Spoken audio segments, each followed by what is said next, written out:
New World. Looks like MMO gaming's back on the menu, boys. Population counts are rising. The New World Brimstone Sands patch has probably just come out, and all us MMO gamers are finally blessed with a sword big enough that you need 2 hands to play with it properly. But not so fast. Hold your horses. You know, I can't quite put my finger on it, but I feel like we've been here before. So let's mix in a healthy dose of reality with all that unchecked hopium that's going around right now. Let's start off with all the big changes that both new and old players will care about the most. There's a gigantic new region. I don't like sand. Old content is getting a rework. There's the Great Sword, and of course, coming shortly after the patch, the fresh start servers. So the Brimstone Sands region. It's huge. Now this region does make for a good justification for them putting mounts into the game at some later stage. But what about the content of the area itself? Well, we've got some Egyptian and Roman themes, scorpions that are not nearly as venomous as your ex probably was, a few hidden glyphs around the world that unlock secret treasures and, different passages around the place. There's a whole new expedition and a metric ton of reskinned enemies galore, but at least they gave them some new animations. Really, it's not bad overall, but it could be better if they just worked on a few more non-humanoid enemies for us to fight in game, like the lizards.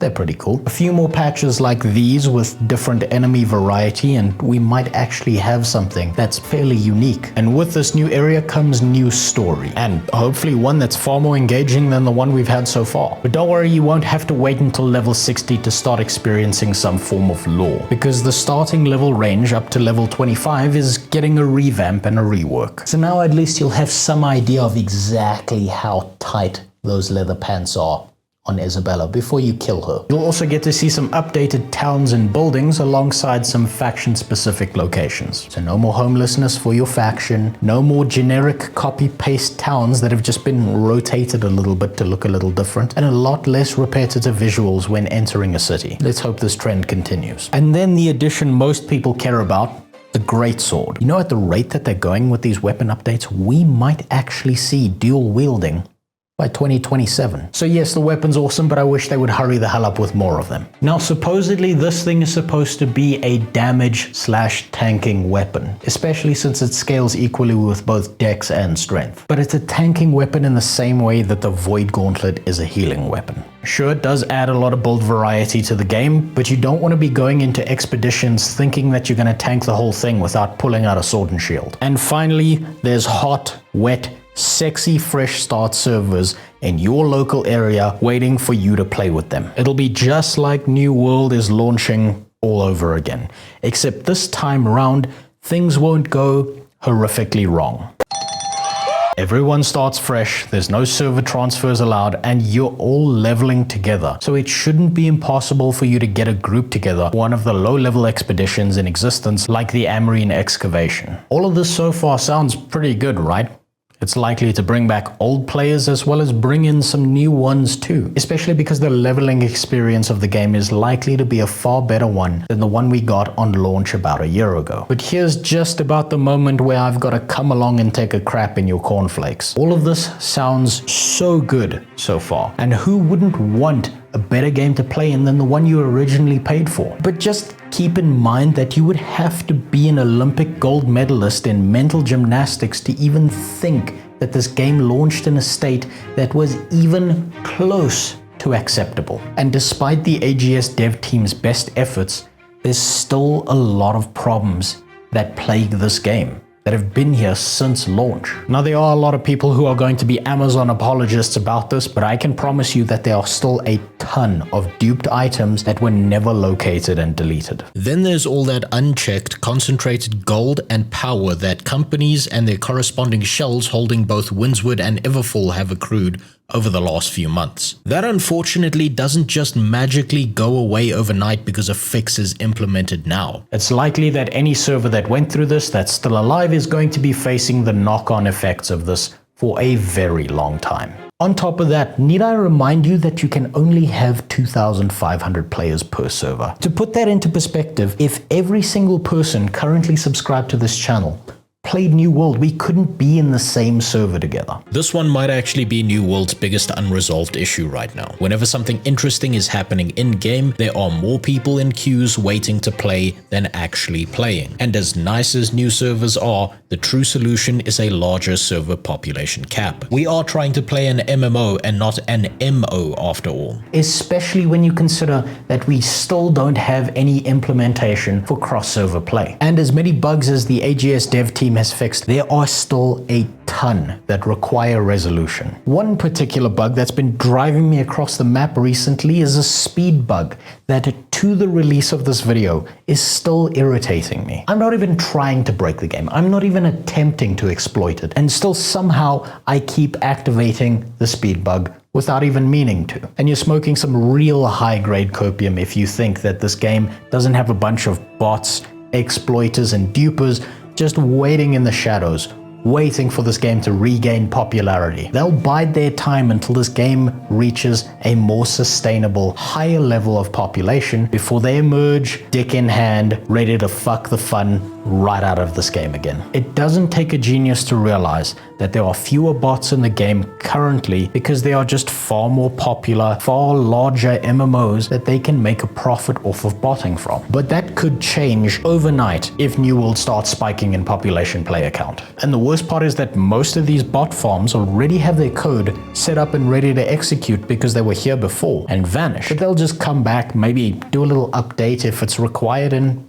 carry on doing what they were doing before. Worse yet, any that survived previous ban waves are likely to just never be caught. If you're a bit confused by this statement, let me explain. You see, botters, regardless of what subspecies you choose to study, are not much different from your common blood-sucking, burden on anyone's enjoyment mosquito. Every time they're spotted and crushed, you're generally only eliminating the most obvious 1 of 100. Those more well adapted to a stealthier approach usually go unnoticed and can propagate without being detected. Over time, the weak and obvious are eliminated, and you're left dealing with the life-draining equivalents of an organic B2 stealth bomber. They're faster, deadlier, and more of a nuisance than can be dealt with in a single ban wave. Now, most ineffective solutions that devs tend to resort to are banning in waves, obfuscating what detection methods they use, but these just don't quite cut it. See, after dealing with these directly, I've become an advocate for the African solution to this problem. Instead of waiting for them to come to us, we should be seeking them out, finding out where they live, and turning them into hamburger patties so the rest of us have a better chance at not starving during this upcoming economic collapse. Some out there might be upset at my method and choose to use big words like inhumane and against the Geneva Convention, but to them I say, nothing is more of a human rights violation than watching my MMO gaming time being ruined by these disgusting parasites. Furthermore, botters, like mosquitoes, are not to be considered as people. So unless AGS goes out of their way to specifically target these groups in particular and mitigate the kind of effect that they can have on the game, it's likely that we're just in for another bloodbath after regaining some popularity. But we're going to ignore all that because we're going to go play on a fresh start server where nothing bad ever happened and there's no historical problems for us to deal with. But the reality is you're probably going to be dealing with the same issues as every other server is. People who know how to bug and exploit this game on purpose just see a fresh server as fresh meat, and you can bet your sweet but soon to be salty ass that they're going to be all over those servers like flies on shit. So you better pray that AGS is on their A game, because if they're not, you will see similar exploits as they were at launch being used to power level, claim territories, and monopolize power out of the average player's hands at inhuman speeds. Botters also see fresh servers as opportunities, since everyone playing is far less stacked on resources, so they'll likely just flood in too. And maybe I'm wrong here, but from all I've seen, AGS is not willing to go out of their way to hand out old school IP, or even better yet, hardware ID bans for players who exploit and dupe in this game. So all these great and wonderful things that we're seeing happen to New World are a good sign for the future, but they come with a very big warning label. You might not want to hear this, but currently New World is resting its unshaven nutsack on the edge of a very sharp knife. On one hand, you've got a fair bit of really good looking new content being added into the game that was very sorely needed. And not just to the end game, but the leveling, the new player experience as well. But on the other, we have a myriad of problems still haunting this game to this day, regardless of how many patches they throw at this game to fix all these problems. Now, if you're a returning player, you might lose nothing but a little bit of time coming back. So for those players, it's likely going to be worthwhile to at least give the game a second chance. But if you're a new player looking for a new MMO that you want to call home, you might just want to hold off just a little bit longer to see how things play out after this patch comes out. I know we all experience that FOMO feeling and we really want to know what new toys we're getting with our MMO Happy Meal, but I can't go out and tell you that you should buy this game if it's just going to lead you to future disappointment. If, however, you're just here trying to figure out if this game's going to exist in 5 years or not, well, then to figure this out, what you could do is go out of your way to write up a whole big cost-benefit analysis of your time versus your money and try and figure out all the objective negatives and then weigh them up against the future potential positives, and then attempt to use all that data to either predict a qualitative or quantitative future for this game like I did.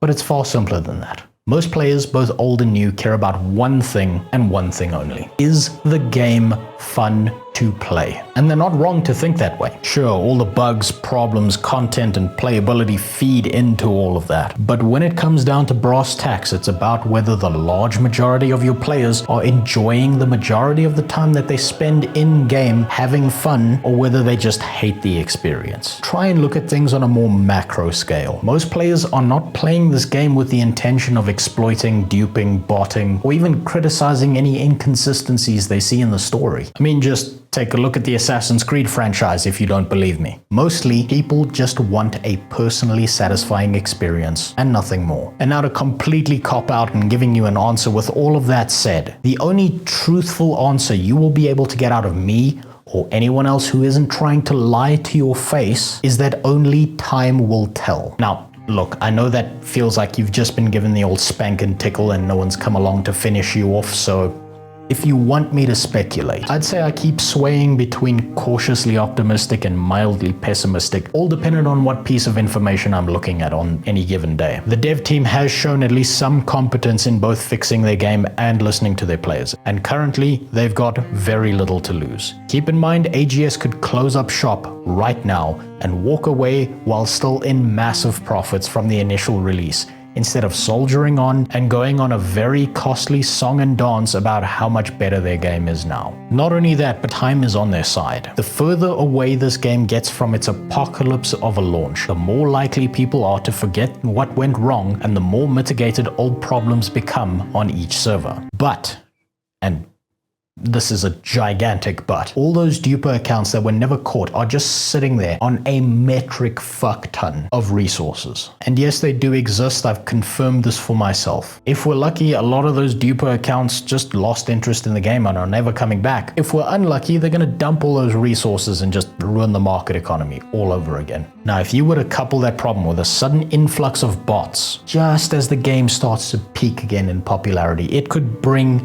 it all tumbling back down again. And it'll likely do it just as fast, if not faster, than the first mass exodus we saw. Except that this time around, it might actually be the final nail in the coffin. That is, assuming that these problems are large and significant enough to ruin the fun for the large majority of players who come back to the game. But as I've said, what's even more likely to kill any newly generated in-game excitement is the current limitations in server population size, and the fact that there's no way AGS can put up enough servers fast enough to deal with the sudden flood of new and returning players. It's kind of impossible to have fun in a game if you can't even get into the game to begin with. So do yourself the ultimate favor by just hopping off the hype train for a second and try look at things objectively for a moment. Ask yourself, am I here for a good time, not a long time? Am I here for sucky $40 Amazon love me long time? Or am I here because there's an MMO shaped hole in my soul that I'm trying to fill by pretending that the New World Brimstone Sands hype will solve every single problem the game has? Answer that and you'll probably not know whether New World is worth your money. Because, well,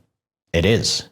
It's $40, no sub fee, devs are actually doing something, no pay to win, and whether you like it or not, objectively speaking, There has been significant improvement between the launch of this game and now, but you will know whether New World is worth your time or not. Now go ahead and hit me with your largest copium in the comments below for doubting our Lord and Savior, Scott Lane. As always, big thank to my subscribers, both old and new. Goodbye. And a special thank to the Bug Detection and Elimination Squad for providing me with the funds that Jeffrey Bezos would otherwise withhold from me, for not uncritically praising his game, and who also get to watch this video before anyone else. More content soon. Bye.